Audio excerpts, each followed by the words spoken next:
एका या छोट्याशा माऊनी आता सकाळी सकाळी बरेच प्रश्न विचारायला सुरुवात केली आहे. हे कॅमेरा काय आहे, माईक काय आहे, हे स्टँड काय आहे, घरात छोटंसं चिमणीचं घरटं आहे ते घरटं काय आहे, मग हा पाऊसच कसा पडतो. आजच्या व्हिडिओचा हाच उद्देश आहे. या छोटीकडे बघून हा विषय सुचला आहे. खरं तर ना, आपण लहानपणापासून जसे मोठे झालो आहे तसे आपल्याला हे आश्चर्यकारक प्रश्न पडायचं बंदच झालं आहे.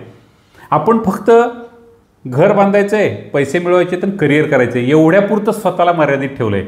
पण खरं तर ही पृथ्वी कशी आहे, एवढ्या ब्रह्मांडात मी कुठे आहे, ही दृष्टी मला कशी मिळाली, हे शरीर कसं मिळालं, हे कानाने ऐकूच कसं येते, हा पाऊस पडतोय कसा, एवढा मोठा समुद्र तो त्याच्या सीमा ओलांडून सारखा बाहेर काय येत नाही, कितीतरी प्रश्न आहेत असे जे आपल्याला विस्मयकारक आश्चर्यकारक आहेत.